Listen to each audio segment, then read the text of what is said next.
बिहार के सीएम नीतीश कुमार मुसलमानों और मदरसों पर कुछ ज्यादा ही मेहरबान नजर आ रहे हैं। बिहार के हर जिले में अल्पसंख्यक आवासीय विद्यालय का निर्माण हो रहा। नीतीश कुमार ने ऐलान कर दिया है कि मदरसों को अपग्रेड कर डिग्री कॉलेज बनाया जाएगा। बिहार में मदरसे पर मची महाभारत के बीच बिहार के शिक्षा मंत्री ने रामचरितमानस को नफरत फैलाने वाला ग्रंथ बताकर सियासी बवाल मचा दिया है।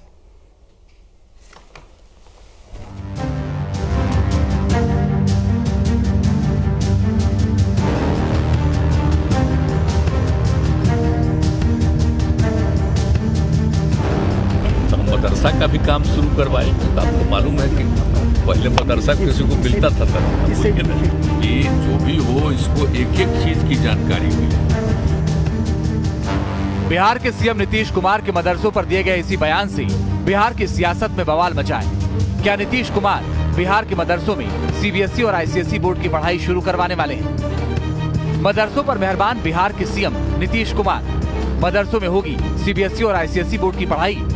बिहार के मदरसों में मिलेगी हॉस्टल की सुविधा। नीतीश के राज में बिहार के संस्कृत विद्यालय उपेक्षित। बिहार में समाधान यात्रा पर निकले नीतीश कुमार इन दिनों अलग अलग जिलों में जाकर जनता का मन टटोलने के साथ विकास की जमीनी हकीकत खुद देख रहे हैं। सिवान जिले के मदरसा इस्लामिया अरबिया नईमिया पहुंचे नीतीश कुमार ने भवन को शानदार बनाने का आदेश दिया। फिर मंच से ऐलान किया कि बिहार के सभी मदरसों को आधुनिक बनाया जाएगा। अगर जरूरत पड़ी तो मदरसों को अपग्रेड किया जाएगा, डिग्री कॉलेज भी बनाया जाएगा।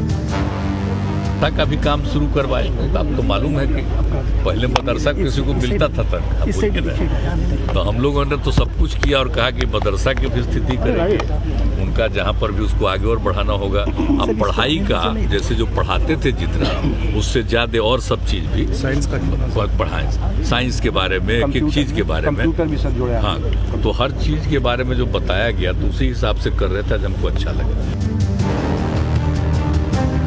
कुछ दिन पहले पटना में नीतीश कुमार ने बयान दिया था कि वक्फ के पास काफी जमीन पड़ी है। अगर वक्फ बोर्ड वो जमीन देने के लिए तैयार है तो सरकार उस पर अल्पसंख्यक छात्र छात्राओं के लिए हॉस्टल का निर्माण कराएगी।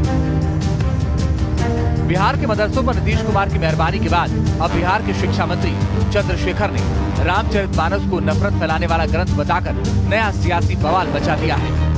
ग्रंथ हैं नफरत को बोने वाले। एक युग में मनुस्मृति, दूसरे युग में रामचरितमानस और तीसरे युग में गुरु गोवलकर का बंच ऑफ थॉट। ये दुनिया को नफरत, हमारे देश को, समाज को नफरत में बांटती है। नफरत देश को महान नहीं बनाएगा। जब भी कभी महान बनाएगा तो मोहब्बत ही बनाएगा। बिहार में सीमांत इलाकों में तेजी के साथ बन रहे मदरसों पर सवाल उठाने वाली बीजेपी नीतीश कुमार पर तुष्टीकरण का आरोप लगाकर निशाना साध रही है। बिहार सरकार के फैसले से बौखलाई बीजेपी ने नीतीश कुमार पर निशाना साधते हुए कहा कि मदरसों में कट्टरपंथ को बढ़ावा दिया जाता है। मदरसों का इस्तेमाल कट्टरता सेंटर के तौर पर किया जाता है। कट्टरवादियों के डर से नीतीश कुमार ने फैसला लिया है। राज्य के अंदर कई मदरसे बिना रजिस्ट्रेशन के चलाए जा रहे हैं। बिहार के पूर्व मंत्री देवेश मिश्रा ने कहा कि नीतीश कुमार मदरसे के बहाने अल्पसंख्यकों को रिझाने में जुटे हैं। देखिए, मदरसा के अंदर रूल है, एक मदरसा से दूसरे मदरसा के बीच की दूरी 4 किलोमीटर होनी चाहिए। दम है इस सरकार में तो आज जांच करा दे। एक एक गांव में 2-2 मदरसा चल रहा है। जब आप जांच में जाइएगा तो इसकी कुर्सी टेबल उठा के उस मदरसे में, और इसकी जब जांच होगी तो इसके विद्यार्थी को बुला के उस मदरसे में।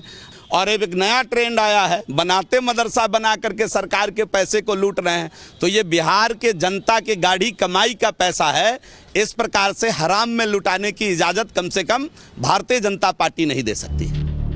बीजेपी का आरोप है कि बिहार में संस्कृत विद्यालय के हालात अभी भी आदिम युग से बेहतर नहीं हो पाए हैं। बिहार में लगभग 3,500 मदरसे हैं, जिनमें लगभग 6 लाख बच्चे पढ़ते हैं। बिहार सरकार मदरसा सुदृढ़ीकरण योजना चला रही है। मदरसों को विकसित किया जा रहा है। हर जिले में अल्पसंख्यक आवासीय विद्यालय का निर्माण हो रहा है। इंटरनेट सुविधा देकर हाईटेक तकनीक से पढ़ाई की व्यवस्था हो रही है।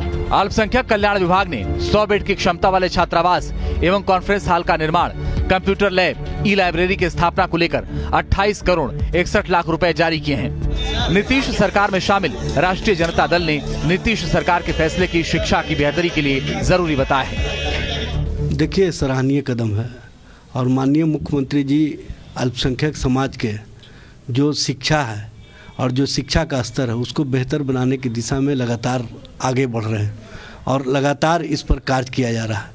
मदरसा की तालीम जो बुनियादी तालीम है अक़लियत समाज का, उसकी मजबूती से अक़लियतों को तालीमी माहौल बेहतर बनाने में एक मील का पत्थर साबित होगा। जेडीयू के नेता और बिहार के अल्पसंख्यक कल्याण मंत्री जमा खान नीतीश कुमार पर बीजेपी के तुष्टीकरण के आरोप को गलत बता रहे हैं। जमा खान को भरोसा है कि इस फैसले से बिहार के युवाओं को ही फायदा मिलेगा। सबके ऊपर ख्याल रखते हैं, जहाँ तक एजुकेशन का सवाल है इससे बराबर गंभीर रहते हैं हर समाज को लेकर। ऐसा नहीं कौन हिंदू है, कौन मुसलमान है, कौन मंदिर है, कौन मस्जिद से मतलब नहीं है। उससे मतलब है कि बिहार में रहने वाले कोई भी नागरिक, कोई भी जनता है, उसका ख्याल रखते हैं और शिक्षा का लेकर बराबर चिंतित पहले से भी रहे हैं, जो आपसे छिपा हुआ नहीं है। उसको लेकर वो हर मामला में गंभीर रहकर इसलिए आगे बढ़ रहे हैं। एक तरफ बीजेपी यूपी बिहार से लेकर पूरे देश के मदरसों के सर्वे की मांग कर रही है, तो दूसरी तरफ साल 2024 में प्रधानमंत्री बनने का सपना देख रहे नीतीश कुमार अल्पसंख्यकों को अपने पाले में करने के लिए मुसलमानों के लिए खजाना खोलने को तैयार हैं। बिहार में हुए उपचुनाव में अल्पसंख्यक का वोट बंटने से नीतीश कुमार बेचैन नजर आ रहे हैं। मुस्लिम वोट बैंक को बचाने के लिए मदरसों पर मेहरबानी करने को तैयार हैं। कहने को तो हिंदी और उर्दू में माँ मौसी का रिश्ता है, मगर बिहार की सियासत में इन दिनों हिंदू और उर्दू को लेकर जो आजमाइश चल रही है, दरअसल सियासी घमासान मदरसे के अपग्रेडेशन को लेकर है। मुख्यमंत्री नीतीश कुमार कह रहे हैं कि मदरसे को हम बेहतर करेंगे। बीजेपी कह रही है मदरसे को बेहतर करने की बजाय मदरसे का सर्वे क्यों नहीं करवा लेते, और सिर्फ मदरसे की बेहतरी क्यों, क्या ये तुष्टीकरण की राजनीति नहीं है? बीजेपी इन तमाम सवालों पर नीतीश कुमार को घेर रही है और नीतीश कुमार हैं कि अड़े हुए हैं कि हम तो अल्पसंख्यकों के कल्याण की बात करते रहेंगे। बिहार के संस्कृत विद्यालय की उपेक्षा को लेकर बीजेपी सवाल उठा रही है। बिहार के छात्रों को वेद और ज्योतिष विद्या की शिक्षा के लिए बनारस और प्रयागराज जाना पड़ता है और नीतीश सरकार मदरसों पर दिल खोलकर पैसे लुटा रही है। संस्कृत विद्यालय और संस्कृत शिक्षक लंबे समय से अनुदान की बाट जोड़ रहे हैं। संस्कृत को देव भाषा बताकर बीजेपी हुंकार भर रही है कि संस्कृत और संस्कृति के बिना हिंदू सनातन धर्म कैसे चलेगा। पटना से रजनीश सिन्हा के साथ टीम न्यूज़ नेशन।